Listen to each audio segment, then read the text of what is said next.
ফরিদপুরের ভাঙ্গা উপজেলায় প্রেমিকের সামনে প্রেমিকাকে ধর্ষণ চেষ্টার অভিযোগে ইউপি চেয়ারম্যানের ছেলেসহ ৩ জনকে আটক করেছে পুলিশ।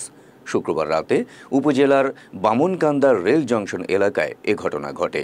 আটক যুবক উপজেলার চান্দ্রা ইউনিয়ন পরিষদের চেয়ারম্যান খালেক মোল্লার ছেলে সাইফুর রহমান সুজন। এলাকাবাসী ও পুলিশ সূত্রে জানা গেছে, পার্শ্ববর্তী শিবচরের গুপ্তেরচর এলাকা থেকে প্রেমিক ইউনুস সর্দারের সঙ্গে ভাঙ্গা গোলচত্বর এলাকায় ঘুরতে আসে তার প্রেমিকা। সন্ধ্যার পর ভ্যানযোগে বাড়ি ফিরছিল তারা।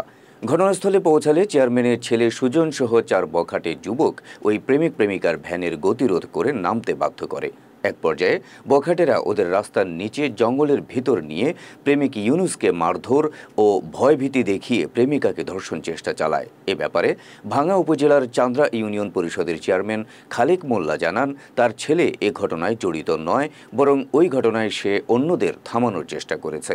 এ ব্যাপারে ভাঙ্গা থানার উপপরিদর্শক SI কবির হোসেন জানান, এ বিষয়ে ধর্ষণ চেষ্টা আইনে মামলার প্রস্তুতি চলছে।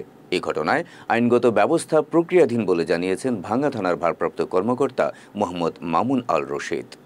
এটা একটা ধর্ষণের চেষ্টার ঘটনা এবং ঘটনাস্থল থেকে চান্দা ইউনিয়নের বর্তমান রানিং চেয়ারম্যান আব্দুল খালেক মোল্লার ছেলে সাইফুর রহমান সুজনকে আমরা ঘটনাস্থল থেকে হাতে নাতে গ্রেপ্তার করি। পরবর্তীতে ঘটনার সাথে অপর যে 2 জন জড়িত তাদেরকে আমরা সকালবেলা পুলিশি অভিযান পরিচালনা করে তাদেরকে গ্রেপ্তার করতে সক্ষম হয়েছি।